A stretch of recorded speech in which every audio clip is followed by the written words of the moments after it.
NPR.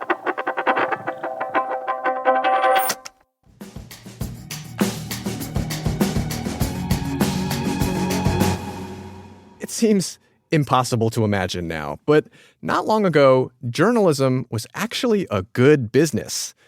For decades, hundreds of millions of Americans relied on newspapers, TV, and radio to find out what was going on in the world and in their communities. The money for journalism came from two main sources: news consumers and advertisers. And news outlets had an endless supply of both. When the internet came along, things changed. Media industry analyst Ken Doctor had a front row seat to it. You could see that newspapers were in decline because of the inroads of Google, Yahoo. They were taking advertising revenue. They were also taking something that's even in a sense more precious, which is attention. Consumers' attention turned to social media and streaming. Advertisers followed, and the business model that supported news for centuries began to crumble. In the past couple decades, more than 3,000 local newspapers have closed, and thousands of journalists have been laid off. For millions of Americans, the vacuum left behind has often been filled by misinformation, paid influencers, and AI slop. One could look at all this and reasonably conclude that fact-based, independent, local journalism is cooked.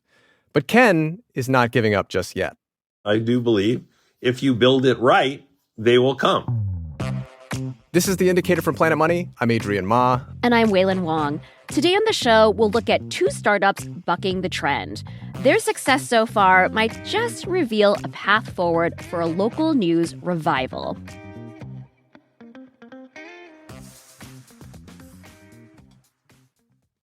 This message comes from Grammarly. From emails and reports to proposals, work today demands clear thinking and confident communication.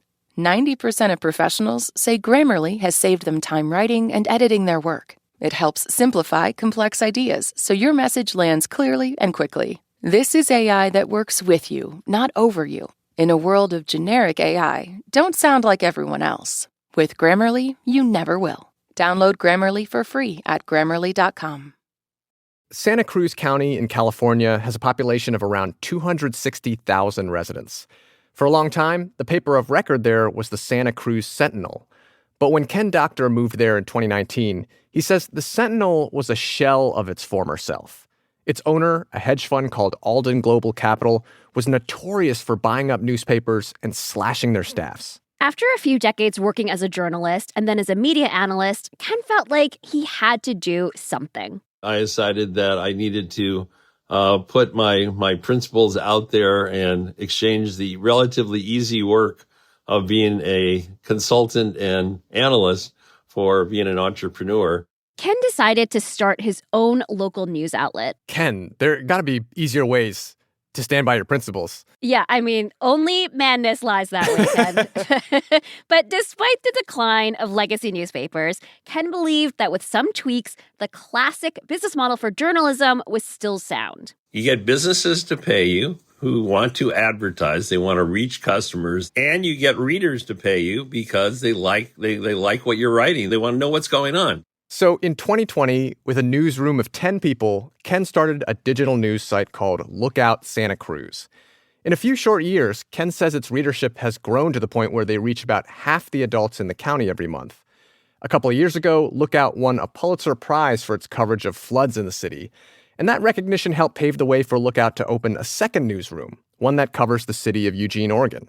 Very few local news outlets have enough people where they can cover both city, county, education, school boards, universities, public health, arts, food, sports.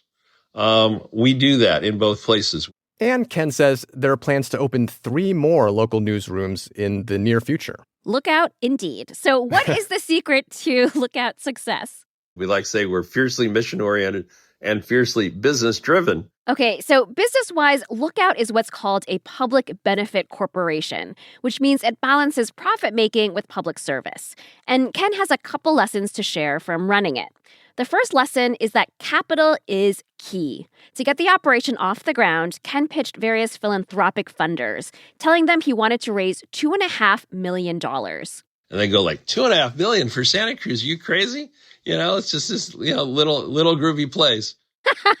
But how do you put a price tag on grooviness? I know, right?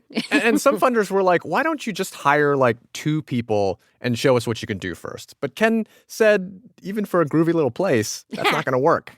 You have to give people a good enough and big enough product if you want to replace a daily newspaper. And I wanted to replace the daily newspaper as a source of truth in the community that people could rely on. And that meant hiring enough reporters so that they could tell the story of the community.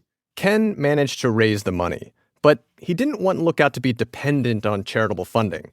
So Ken says the second lesson from Lookout is the importance of a business model with multiple streams of what's called earned revenue. For example, Lookout sells subscriptions and ads, but they also make money hosting events and offering something they call promoted content. These are articles commissioned by advertisers which run alongside Lookout's news articles. This promoted content is clearly labeled on the site. This multi-pronged revenue strategy has been working. For the past couple years, Ken says the majority of Lookout's revenue has been earned, and the plan is to keep that growing. It's tough work, but it is doable. It is no longer in any of our minds an experiment or waiting for somebody to come along. Certainly not a billionaire at this point, but there is enough money if you execute correctly to serve these communities, and we think it'll get better and better. Lookout is not the only local news startup actually growing during a time when the rest of the industry is contracting. Another example is Deep South Today, a nonprofit network of 3 newsrooms based in Mississippi and Louisiana. CEO Warwick Sabin says there are plans to add a 4th newsroom in Arkansas this year. There are just a lot of populations that are underserved that don't have access to basic information like what's happening at the city board or at the PTA meetings or who's running for office. Certainly when it comes to accountability reporting and investigative reporting, that's just not happening in so many parts of our region. And this is where the journalists of Deep South Today have made a difference. For example, one of its publications called Mississippi Today won a Pulitzer Prize in 2023. They got it for revealing how the former governor used millions in state welfare funds to benefit his friends and family. And then just last year, reporting by its New Orleans site, Verite News, got a man freed from prison. Their joint investigation with ProPublica examined the junk science behind the man's conviction. What's interesting is even though they do this really impactful work, it doesn't charge readers for it. We don't have a paywall. We make all of our content available for free to whoever wants to consume it or whoever wants to republish it. Okay, so how do they manage to give away their journalism and keep the lights on? Warwick says growth is part of their financial strategy. The more newsrooms the network adds, the more readers, advertisers, and donors they can attract, and then the more revenue they can bring in.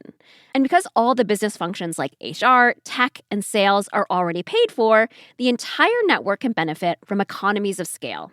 As we grow, the per unit cost of doing the journalism obviously decreases. So the scale itself is going to create more revenue opportunities for us and is going to continue to make this model more sustainable.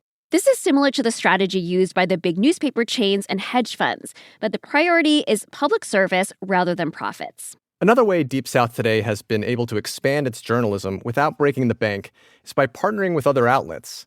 Some big, like the New York Times or Associated Press. Others are small, like local public radio stations.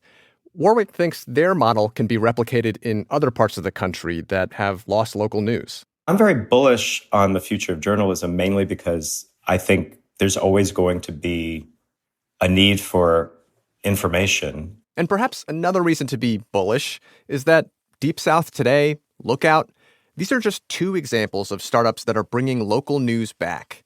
We learned about them from Northwestern University's Local News Initiative. And if you want to see more cool news startups, give their website a look. Go Cats! Oh, that's your alma mater. That's my alma mater, yeah. Yeah. This episode was produced by Corey Bridges with engineering by Jimmy Keeley. It was fact-checked by Cooper Katz-McKim and Vito Emanuel. Kate Concannon is our editor, and The Indicator is a production of NPR.